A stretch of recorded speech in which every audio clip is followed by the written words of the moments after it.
ibadah itu mudah dan nikmat. Puasa itu bukan sesuatu beban, tetapi dia sebuah ibadah yang indah, yang nikmat. Sampai Abu Darda radhiyallahu anhu berkata, kalau bukan karena 3 hal, maka aku tidak ingin hidup sesaat pun di muka bumi ini. Lalu beliau sebutkan yang paling pertama sekali adalah menikmati haus dan laparnya di siang hari Ramadan. Karena dinikmati itu sebagai ibadah. Kemudian nikmatnya meninggalkan tidur di malam hari, ya. Ranjang pada saat malam hari karena sholat malam dan juga berduduk sama orang-orang saleh. Tapi puasa ini kenikmatannya justru di situ. Jadi itu sangat bagus dan orang yang terbiasa mengerjakan puasa sunnah, nanti puasa wajib jadi ringan buat dia. Orang biasa Senin Kamis, biasa puasa Iyamul Bid, begitu tiba Ramadan biasa aja bagi dia. Ini yang malas-malas puasa ini. Sepanjang tahun 11 bulan tidak pernah puasa, selalu kerjasama sama syaitan. Besok Senin kayaknya tidak usah puasa nih. Iya nggak usah puasa. Lalu syaitan buatin program tuh. Kan jam 7 pagi keluar rumah, nanti haus. Biasa minum teh panas di kantin. Biasa begini dan begitu, akhirnya nggak puasa. Bukunya kosong terus dari amal itu. Yang harus dibangun dalam jiwa setiap muslim dan muslimah, ibadah itu mudah dan nikmat. Itu pondasinya. Sehingga tidak ada kejenuhan, tidak ada merasa malas, tidak ada merasa berat dengan ibadah. Yang biasa membuat kita jadi berat melakukan sebuah ibadah itu karena kita sudah membangun pondasinya, kayaknya berat nih puasa. Sebulan gak makan dan minum. Lalu kita terbawa dengan arus bisikan syaitan itu.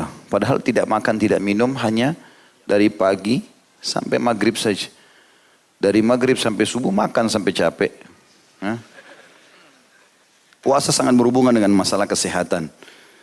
Karena saya pernah berikan gambaran, badan kita ini ibarat mesin. Kalau mesin ini sudah rusak ini. Masuk panas, dingin, asam, manis, pedas. Bahkan kita tidak pandang. Ya. Kadang-kadang kita habis makan bakso panas, minumnya es setelah itu. Habis itu makan rujak yang pedas. Campur aduk semuanya. Ini kalau mesin rusak semua ini. Ya. Mesin mobil aja dengan kekuatan sekian banyak kuda, itu kan diistilahkan, tetap butuh servis. Nah Ramadan itu setahun sekali dari 11 bulan kita pakai perut kita, tubuh kita ini diistirahatkan, diservis. Makanya kalau habis Idul Fitri biasanya makan sedikit aja udah kenyang. Seperti itu karena sudah sehat kembali. Ya. Maka jangan jadikan beban puasa itu. Itu yang saya ingin titik beratkan di awal. Pondasinya puasa dan ibadah yang lainnya semuanya nikmat dan mudah. Saya sudah sering bahasakan setiap kali antum mau melakukan satu perbuatan ibadah, cari tahu keutamaannya. Karena keutamaannya ini nanti akan mendorong kita untuk mau selalu semangat mengerjakan. Mau rajin sedekah, baca keutamaan sedekah. Mau rajin sholat malam, baca keutamaan sholat malam. Mau rajin bakti sama orang tua, baca keutamaannya. Semuanya. Bahkan keutamaan ini dianjurkan oleh para ulama diulang-ulangi. Karena kan ada sebuah hadis kita tersentuh justru setelah 7 kali dibaca, 10 kali dibaca. Wajar itu. Ya. Nah keutamaan puasa yang pertama yang kita bisa dapatkan adalah hadis riwayat Ahmad nomor 15.844 yang berbunyi kata Nabi SAW, as-siyamu junnatun minan nari ka junnati ahadikum minal qital. Puasa itu adalah perisai dari neraka sebagaimana perisai salah seorang di antara kalian untuk perang. Ya, untuk perang. Artinya perisai itu sangat berguna sekali di zaman dulu. Lemparan panah, lemparan tombak, sabetan pedang, semua bisa ditangkis dengan perisai. Ya. Maka berarti kita bisa menangkis ya, serangan neraka ini atau masuknya seseorang dalam neraka dengan puasa. Jadi ini bahasa kiasan yang sangat luar biasa, tinggi sekali maknanya. Artinya betul-betul kita akan tertameng dari api neraka hanya dengan puasa itu. Sebagaimana juga nanti kita lihat bahwasanya satu hari puasa di jalan Allah, sunnah atau wajib, itu akan menyebabkan kita dijauhkan dari api neraka sejarak 70 tahun. Itulah hadis setelahnya. Hadis yang diriwayatkan Imam Bukhari nomor 2840 dan Imam Muslim 1153. Barang siapa yang berpuasa satu hari di jalan Allah yang maha suci dan maha pemurah, maka Allah akan menjauhkan wajahnya dari neraka disebabkan puasa hari itu sejauh perjalanan 70 tahun. Ya, dan ini keutamaan yang luar biasa kata ulama. Baik itu puasa sunnah ataupun puasa wajib. Dan memang ibadah itu teman-teman seperti bola salju. Harus selalu digulirkan. Nanti dia makin besar, makin besar, makin besar. Kalau masih ingat dulu contoh rasional saya katakan, kita ini sama syaitan seperti orang yang lomba lari. Kalau antum tetap di garis start, syaitan di sebelah kita, dia bisa membuat kita ini tidak semangat. Seperti kalau musuh sebelah kita, kamu lemah, kamu nggak kuat, kamu pasti kalah. Kita terganggu dengan itu. Dan dia leluasa melakukan, bahkan dia bisa menusuk, bisa menendang, bisa menarik kita. Karena kita nggak lari-lari nih. Tidak memulai ibadah itu.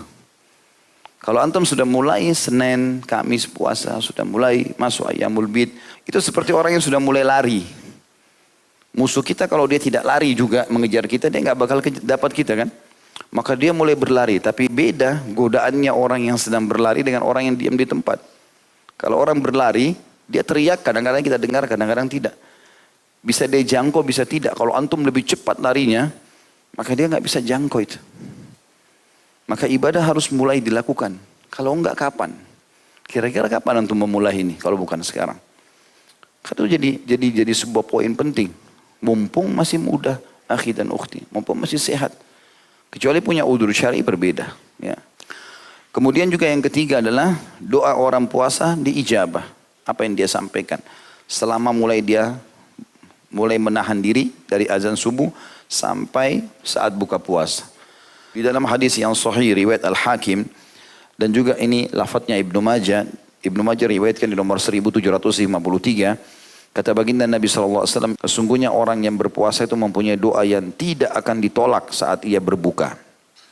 Sampaikan hajat yang paling tinggi, yang paling dibutuhkan. Bahkan dalam sebuah hadis yang dihasankan oleh para ulama, sesungguhnya orang yang puasa itu diijabah doanya selama dia dalam puasanya itu. Jadi mulai pagi, subuh sampai maghrib. Jadi kita bisa bayangkan teman-teman, kalau misal ini contoh rasional, seseorang di antara kita dipanggil ke istana presiden kah atau ke mana tempat seorang yang punya kedudukan, kemudian dia mengatakan, kalau yang datang kepada saya di jam sekian, maka saya akan terima semua jadi tamu dan apa saja yang dia mau dikasih. Misal pembebasan tanah, jabatan, mungkin orang semua pada antri. Kalau perlu minuman makanannya dipegang. Atau pagi kalau dikasih syarat, boleh tapi nggak boleh makan, nggak boleh minum. Mungkin orang semua akan lakukan. Harus datang pakai baju hitam atau jas hitam, baju kemeja putih. Pasti dilakukan semua. Hanya karena salah satu hajat dunianya diterima. Orang puasa akhi dan ukhti, pahalanya besar dan doanya mustajab. Langsung Allah SWT terima. Kalimat Nabi SAW tidak ditolak, artinya pasti diterima. Kemudian juga selanjutnya mereka akan mendapatkan satu kem istana di surga dikhususkan untuk orang puasa semuanya.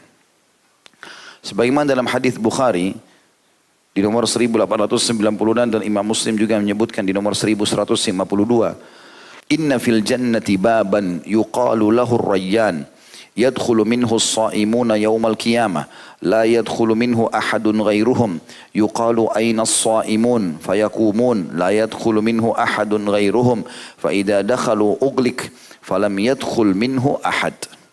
Sesungguhnya di dalam surga itu terdapat sebuah pintu yang disebut Ar-Rayyan. Orang-orang yang berpuasa masuk ke dalam surga pada hari kiamat melalui pintu itu dan tidak ada seorang pun selain mereka yang masuk melalui pintu tersebut. Ditanyakan di manakah orang-orang yang berpuasa, maksudnya rutin berpuasa. Kemudian mereka berdiri dan masuk melaluinya tanpa seorang pun selain mereka. Jika orang-orang yang berpuasa telah masuk, pintu tersebut ditutup sehingga tidak ada seorang pun selain mereka yang bisa masuk melaluinya. Kata ulama hadis yang dimaksud di sini adalah pintu-pintu surga sangat banyak, ada 8 pintu surga dalam hadis yang sahih dikatakan dan akan dipenuhi oleh manusia, gitu kan? Tapi ada satu pintu dikhususkan bagi orang yang rutin puasa. Sehingga tidak ada orang lain masuk di pintu itu. Karena pintu-pintu yang lain, orang semua bisa masuk.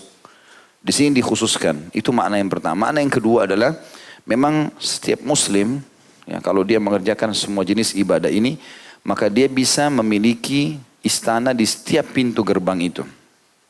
Kata Nabi SAW, nanti akan ada orang yang dipanggil dari pintu sholat, pintu jihad, pintu sedekah, ya, pintu puasa dan seterusnya. Ya, kata Abu Bakar, ya Rasulullah, apakah ada orang yang dipanggil dari semua pintu itu? Maksudnya dia punya istana di setiap pintu gerbang itu. Tentu ini akan lain bentuknya, fasilitasnya, yang ini juga lain, yang ini juga lain. Kata Nabi SAW, ada dan aku berharap kamu salah satunya. Karena semua jenis ibadah maksimal dikerjakan oleh Abu Bakar radhiyallahu anhu. Itu yang dimaksud di sini.